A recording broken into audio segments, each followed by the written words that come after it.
Assalamualaikum warahmatullahi wabarakatuh. Selamat datang di Pais Talk Majelis Ngopi, tempat kita ngobrol santai tapi isinya berat tentang hal-hal yang menentukan arah bangsa. Sore ini kita bicara tentang satu tanda tangan, tapi bukan sembarang tanda tangan. Ini tanda tangan yang menandai perubahan besar dalam sejarah ekonomi kita, yaitu Peraturan Pemerintah Nomor 39 Tahun 2025 yang ditandatangani langsung oleh Presiden Prabowo Subianto. Kalau dulu tambang selalu identik dengan konglomerat dan alat berat, tapi kali ini koperasi, ormas, dan perguruan tinggi diberi ruang. Apa maknanya dan apa risikonya? Dan bagaimana rakyat bisa benar-benar ikut menikmati kekayaan bumi sendiri. Kita sudah bersama penulis catatan reflektif tentang peraturan pemerintah ini, yaitu Mas Agus Muhammad Maksum. Selamat datang di Majelis Ngopi, Mas. Iya, Cak Ya, Mangesti. Alhamdulillah kita bisa bertemu lagi nih dalam podcast dan kali ini kita membahas sesuatu yang cukup menggemparkan menurut saya. masalah. Sesuatu yang membuat saya haru dan heran sekaligus. Oh. Nah, ini yang menariknya. Nah, dalam tulisan Anda, Cak, judulnya makna dibalik tanda tangan presiden. Jadi apa sebenarnya yang bikin peraturan pemerintah nomor 39 ini terasa berbeda dari kebijakan-kebijakan sebelumnya? Iya, Cak Mangesti. Jadi begini, wacana narasi untuk memberikan izin usaha pertambangan UIP kepada ormas, perguruan tinggi, Hmm, itu kan sebenarnya sudah ada zaman Pak Jokowi. hmm, Tapi waktu itu perguruan tinggi, saya mengikuti diskusi eh, di grup perguruan tinggi hmm, dan alumni, kemudian ormas dan lain sebagainya, dan di berbagai banyak forum hmm, itu persepsi pikiran orang pada waktu itu adalah pemerintahan pada waktu itu selama 10 tahun itu kan menghabiskan, mengobral sumber daya alam berupa tambang hmm, kepada asing dan asing. yes, yes. Ini bukan hal yang baru kita bicarakan, itu Hmm, sesuatu yang sudah menjadi pembicaraan publik ketika hmm, saya sebutkan nikel hmm, dikuasai oleh Cina, hmm, bahkan dikirimnya juga ke luar negeri dengan transfer pricing, ya kan, sehingga kemudian pajak masuk ke negara itu rendah, lalu kemudian ilegal nikel itu disebutkan sampai 5,3 juta ton.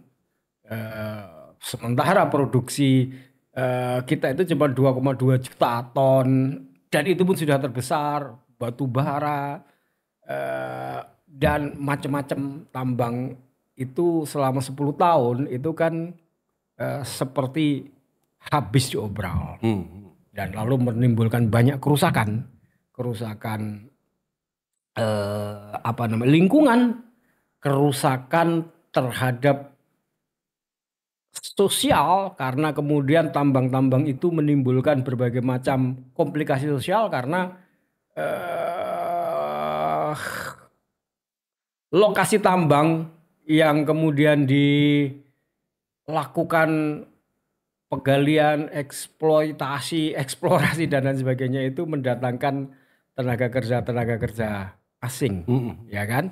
Dan itu menimbulkan masalah sosial dan lain sebagainya. Dan itu hampir-hampir membuat kemarahan di seluruh sudut kota, desa, ya kan? hmm, Lalu kemudian muncullah sebuah wacana di akhir pemerintahan Pak Jokowi itu untuk memberikan izin usaha pertambangan kepada perguruan tinggi, kepada ormas dan pihak-pihak lainnya, dan publik langsung mengatakan bahwa wah itu kan untuk membungkam perguruan tinggi yang biasanya cukup vokal, kemudian ormas-ormas cukup vokal, sehingga kemudian mereka seperti sedang diseret untuk ikut melakukan kerusakan itu. Itu diskusinya pada waktu itu ya, sehingga kemudian ketika wacana itu muncul dan kemudian kebijakan itu muncul, itu justru kemudian publik merasa ini upaya membungkam. Nah, kan gitu. Nah, kalau saat ini itu muncul, maka berbeda apa itu namanya nuansanya, atau berbeda kemudian apa namanya respon publik. Kenapa? Karena kali ini ditandatangani oleh Presiden Prabowo Subianto. Ini presiden baru peralihan. Lalu kita mengenal sebelum kemudian mengeluarkan PP ini, ya sebenarnya PP ini sudah kelar di bulan September pertengahan. Presiden Prabowo itu orang yang sejak dulu itu selalu menginginkan adanya sumber daya alam, kekayaan ini untuk kemakmuran rakyat. Sumber daya alam itu jangan bocor gitu kan, sampai Pak Prabowo itu kan disebut sebagai prabocor kan gitu, karena bolak-balik ngomong sumber daya alam kita itu bocor. Nah, lalu kemudian beliau itu orang yang terus-menerus menyuarakan pasal 33 Undang-Undang Dasar 45, di mana di situ diatur bumi dan air dan kekayaan alam yang terkandung di dalamnya itu dikuasai oleh negara dan dipergunakan sebesar kemakmuran rakyat. Nah, sumber daya alam, tambang, izin usaha pertambangan ini kan bagian dari itu. Nah, dan ini sekarang beliau menghidupkan banyak kebijakan yang mengacu kepada pasal 33 itu, misalnya bagaimana cabang-cabang produksi yang penting menguasai hajat hidup orang banyak itu mulai diambil oleh negara sesuai dengan amanat konstitusi itu. Jadi itu bukan upaya preman atau upaya paksa, itu amanat konstitusi.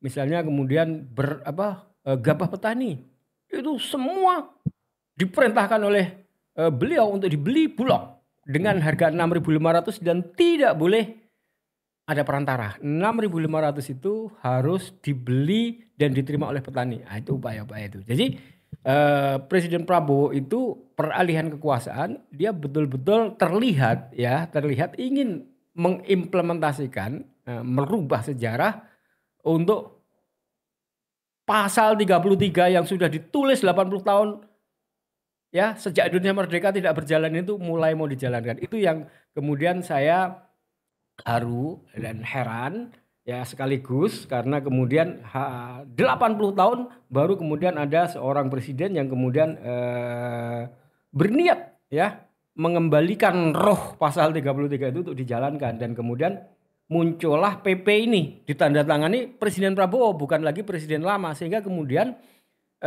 ini berbeda maknanya. Nah, di awal pemerintahan beliau sudah kemudian ingin ya bumi dan air dan kekayaan alam ini dikelola oleh pihak-pihak yang punya akar, yaitu perguruan tinggi, ormas, keagamaan yang mereka jelas punya akar masyarakat ya. Lalu koperasi sebagai bagian dari soko guru itu. Nah, ini saya kira makna penting itu dilakukan di awal pemerintahan, ketika juga awal-awal itu sudah menunjukkan adanya upaya-upaya untuk ya mengimplementasikan pasal 33. Berbeda dengan presiden yang lalu. Ini yang beda. Itu Cak Mas. Ini menarik sekali nih. Bismillah. Sambil nyeruput. Ya, harus sambil ngopi ini ya. Ini menarik sekali nih, karena ini ada koreksi sejarah Cak Agus. Jadi kalau selama ini tambang itu memang kayak dunia lain ya Jaya. Ya, hanya yang punya modal besar saja yang bisa masuk. Nah, sekarang ada istilah baru dari lelang ke prioritas. Ya. Itu gimana maksudnya Cak itu? Iya, jadi gini. Nah, ini yang menjadi penting dan kemudian tanda tangan Presiden Prabowo itu bermakna lain karena juga ini.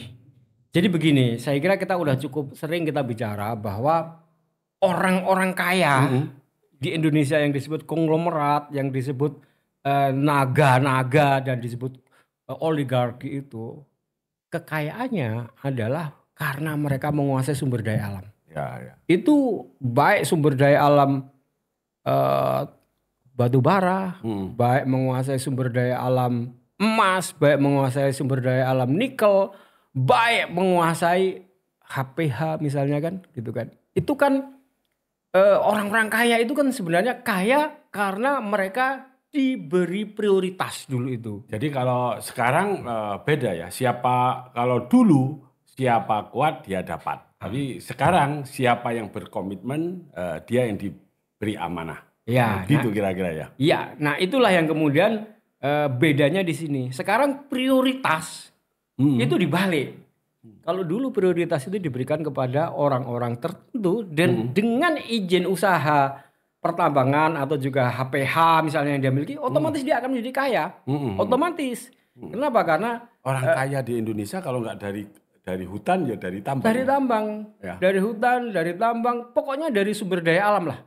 Ya kan itu yang kemudian negara kita itu kan akhirnya kemudian mendapat julukan dalam teori ekonomi politik sebagai kutukan sumber daya alam. Jadi digali jual, gali jual, gali jual. Diberi kekuasaan untuk monopoli, misalnya tepung importnya dikasihkan, dikasih duitnya untuk import, kemudian saluran distribusinya dan pabriknya diberi prioritas. Yes. Jadi kaya dia. Yes. Ya, itulah sebenarnya ya struktur ekonomi dari masa ya zaman mulai dari kemerdekaan, kemudian Orde Baru. Orde reformasi itu adalah mereka yang diberi prioritas kebijakan itulah yang jadi kaya.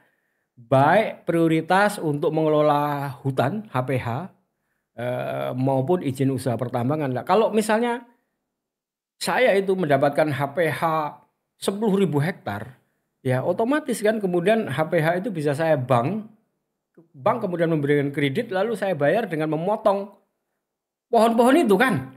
Ya kan seperti itu, ya otomatis kaya. Itu mereka itulah yang dulu punya akses dan diberi prioritas. Mereka punya akses, punya koneksi, lalu kemudian mereka diberi prioritas, diberi dukungan keamanan bahkan oleh aparat keamanan, ya dan lain sebagainya dan bahkan kemudian merambah kepada berbagai macam.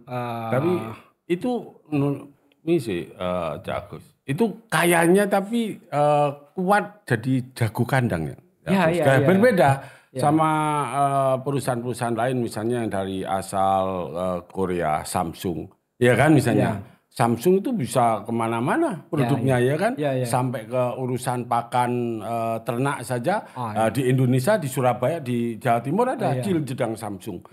Juga Carun Pokpan itu ada di mana-mana, di negara mana saja, di Vietnam ada besar dan menguasai ya kan. Kalau pengusaha kita yang sudah dikasih prioritas, kasih hak-hak istimewa, dilindungi, tapi tetap jadi jago kandang. Nah itulah yang kemudian teori ekonomi politik kutukan sumber daya alam itu menjadi berlaku. Ya kan kalau yang Cak Manggis sebut tadi Samsung itu kan industri. Jadi negara-negara yang tidak cukup punya kekayaan sumber daya alam untuk mereka hidup itu maka dia harus menghidupkan industri. Artinya merubah satu bahan baku, bahan mentah menjadi bahan jadi atau produk jadi dengan nilai tambah ekonomi, nilai tambah teknologi. Nah, dengan nilai tambah teknologi itulah besi menjadi mobil. Apa itu barang elektronik itu berbagai macam kemudian menjadi produk-produk elektronik. Itu nilai tambah teknologi dan itu dalam konteks Habibinomics untuk keluar dari kutukan sumber daya alam itu kan nilai tambah teknologi dan nilai tambah teknologi itu kan menjadikan lipat. Jadi misalnya itu besi kemudian jadi mobil itu berapa kali lipat itu kan. Kalau Pak Habibie itu dulu saya pernah ikut kuliahnya Pak Habibie, besi kamu timbang sekian ratus kilo ya harganya cuman sekian Tapi kalau menjadi mobil ya itu harganya ratusan kali lipat. Itulah nilai tambah teknologi. Saya masih ingat betul karena saya pernah ikut kuliah umumnya Pak Habibie itu seperti itu dan saya tangkap betul. Saya langsung paham betul maksudnya beliau. Kenapa beliau mengembangkan teknologi? Karena jangan sampai kita menjadi negara yang hanya menjadi dalam teori ekonomi politik itu kutukan sumber daya alam. Kita merasa kaya, punya banyak sumber daya alam, pokoknya keruk jual. Kemudian di negara lain produk itu kemudian ditambah teknologi dijual lagi kepada kita. Yang harganya jauh berlipat-lipat. Oke, Cak. Nah, urusan tambang ini, Cak, kan nggak seperti buka warung kopi, Cak. Jadi ada teknologi di dalamnya, kemudian ada tentu saja ada resiko ya, selain modal ya yang luar biasa. Apa koperasi dan ormas itu bisa benar-benar siap? Pertanyaan bagus. Inilah yang disebut sebagai sesuatu yang mengharukan buat saya. Artinya, Cak Mangesti, pemerintah mulai percaya kepada rakyatnya sendiri. Sekarang, memang mengelola tambang itu tidak semudah membuka pos roda. Ya kan, tentu saja. Tapi ingat, itu ormas, itu perguruan tinggi, itu koperasi. Satu contoh perguruan tinggi. Perguruan tinggi ini kan sudah menjadi PTNBH. Perguruan tinggi yang kemudian dia berbentuk sebuah PT yang bisa melakukan corporate action. Yang kemudian dengan konsekuensi itu dia sekarang hanya mendapatkan 20% APBN, sisanya dia cari sendiri. Nah, ketika mencari sendiri itulah perguruan tinggi menggunakan statusnya dia ya sebagai corporate. Nah, dia punya sumber daya manusia yang luar biasa. Tambang-tambang yang dikelola para oligarki konglomerat itu apa bukan menggunakan sumber daya manusia lulusan perguruan tinggi, ya kan? Jadi let's say banyak dong perguruan tinggi itu punya alumni yang sudah bekerja, berpengalaman di berbagai macam tambang, ya kan? Apakah itu di tambang minyak, apakah itu di tambang nikel, emas, di Freeport, nikel dan lain sebagainya kan? Nah, kalau sekarang perguruan tinggi itu sebagai corporate, lalu kemudian mendapatkan izin usaha pertambangan, apa dia nggak bisa memanggil alumninya itu? Ya kan? Yang sudah berpengalaman di sana, lalu juga dia sendiri punya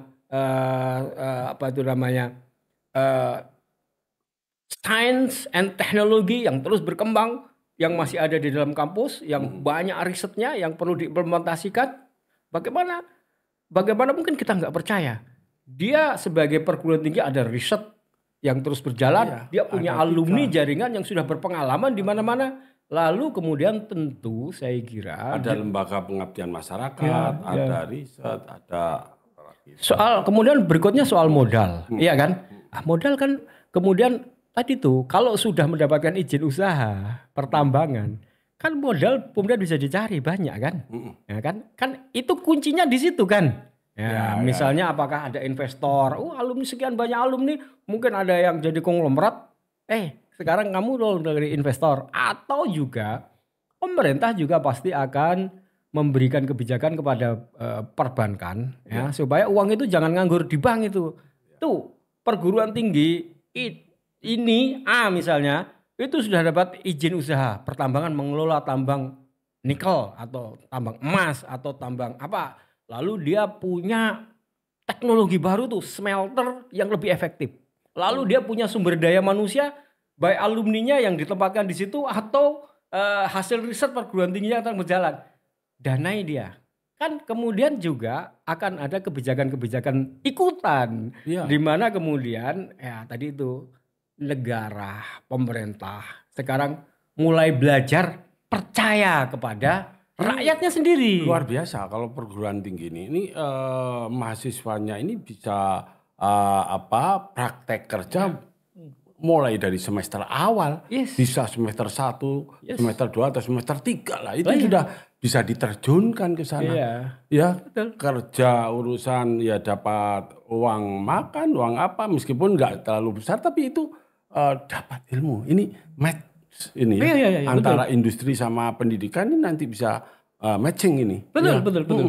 Okay. Seperti ini tadi, saya sebelum kesini tadi itu saya barusan melakukan UIT, User Acceptance Test terhadap IOG e-commerce. Jadi ini IOG e-commerce itu Indonesian Oil and Gas e-commerce. Itu sebuah platform yang dibuat oleh tim ITS, ya, tim saya kerjasama dengan SKK Migas dan 25 perusahaan kontraktor minyak membuat namanya platform IOG e-commerce Indonesian Oil and Gas, di mana kemudian perusahaan oil and gas itu sekarang tidak perlu tender untuk melakukan pengadaan ketika dia melakukan eksplorasi dan eksploitasi. Karena cukup, di marketplace itu ya. Cukup beli di marketplace itu. Kenapa? Karena semuanya sudah akan tercatat dengan baik. Nah tadi tuh saya pada waktu pembukaan itu saya mencatat dengan baik pihak ITS ya, pihak ITS ini. Dosen-dosen yang saya libatkan itu mengatakan kami berterima kasih karena kemudian kami bukan hanya berteori dengan buku textbook, tapi saya sekarang bisa melibatkan kawan-kawan saya, dosen, mahasiswa saya, langsung sekarang berhubungan dengan industri. Di situ ada Pertamina, di situ ada Kangean, di situ ada Petronas, di situ ada Medco, semua hadir di situ tadi. 25. Dan ini memberikan kontribusi yang besar kepada kampus. Kenapa? Karena ilmu kami kemudian sekarang langsung diterapkan. Dan kemudian juga proyek ini kan juga menghasilkan uang buat kampus. Kenapa? Karena kampus setelah PTNBH itu hanya kurang dari 20% itu APBN. Jadi memang mereka kemudian bagaimana caranya sudah terlibat dan kayak tadi, saya tadi barusan itu mengalami apa yang barusan kita bicarakan ini. Ada ilmu yang bisa diimplementasikan pada ruang-ruang industri yang langsung berjalan begitu loh ya. Nah ini tentu akan memperbesar peluang itu, iya kan gitu. Oke. Jadi kalau kita tarik garis besarnya, peraturan pemerintah nomor 39 tahun 2025 ini bukan cuma regulasi tambang, tapi ini kayak koreksi sejarah gitu ya. Iya betul. Tadi sejak awal itu kita sudah sebut kata koreksi sejarah, di mana PP dikeluarkan di awal pemerintahan Presiden Prabowo, yang sejak awal Presiden Prabowo itu sudah cukup kita dengar naik tekad niat untuk mengimplementasikan pasal 33 itu, dan sudah berlangsung dengan beberapa proyek, misalnya proyek koperasi, proyek pembelian beras, gabah, lalu kemudian mengupayakan bagaimana cabang produksi ini dikuasai negara dan kemudian nanti lebih bisa melayani rakyat untuk mendapatkan pangan yang ini, lalu kemudian sekarang tambang yang dulunya itu selalu diberikan kepada orang-orang elit yang kemudian ketika mereka menerima IUP, izin usaha pertambangan itu, ya dia otomatis menjadi orang kaya, seperti kekayaan negara itu diberikan pada negara kepada mereka, lalu mereka menjadi orang-orang elit. Sekarang diubah prioritasnya. Koperasi, ormas, perguruan tinggi itu justru mendapatkan prioritas. Sementara di luar itu justru mereka harus mengikuti lelang. Nah, jadi ini kan koreksi sejarah, dan tadi tuh saya ingin mengatakan, iya memang tidak semudah itu membangun pos ronda, betul. Tapi ingat, perguruan tinggi itu punya sumber daya manusia, baik yang masih ada di perguruan tinggi maupun alumni-alumninya. Yang alumni-alumninya itu sudah bekerja di pertambangan-pertambangan berbagai macam. Ada di Freeport, emas, ada di minyak dan gas, itu macam-macam, ada di ini macam-macam. Juga punya alumni-alumni yang punya kemampuan manajemen, ya kan? Ya. Dan bisa dipanggil. Dan apalagi kalau pemerintah kemudian memberikan kebijakan lanjutan supaya bank itu kan dengan Menteri Keuangan yang sekarang fenomenal dan berpihak kepada pertumbuhan Nah, tentu saja akan memberikan kebijakan lanjutan supaya ini perguruan tinggi yang mendapatkan UUP, koperasi yang mendapatkan UIP, nanti dia bekerja sama dengan perguruan tinggi itu mendapatkan pendanaan supaya kemudian izin usaha pertambangan yang sudah dimiliki berproduksi.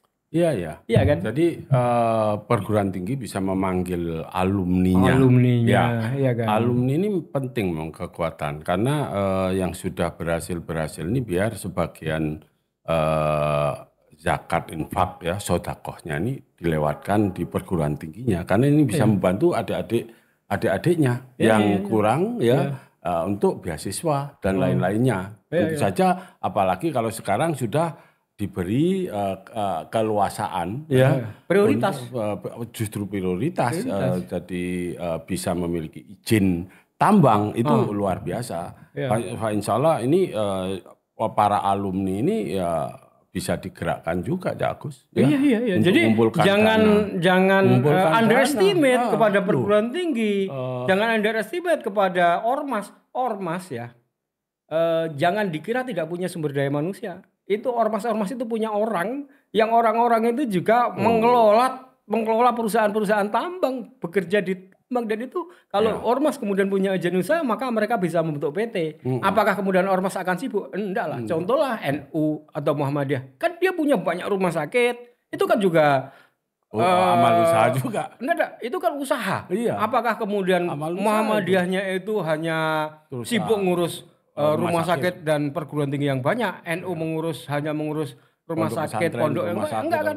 Kan cukup dibuatkan satu PT atau koperasi, lalu dia sama seperti perguruan tinggi, dia pilih tuh orang-orangnya yang punya kemampuan untuk ditempatkan di situ. Jadi jangan underestimate. Ya, ini kan soal bagaimana mengumpulkan puzzle. Ya kan gitu. Jadi satu tanda tangan bisa mengubah arah sejarah. Ya. Tapi keadilan tidak lahir dari kertas, ia tumbuh dari niat dan kerja bersama. Terima kasih Cak Agus sudah hadir di Pak Istok Majelis Ngopi. Semoga semangat berbagi kuasa ekonomi ini benar-benar jadi babak baru kedaulatan bangsa. Sampai jumpa di episode berikutnya. Wassalamualaikum warahmatullahi wabarakatuh.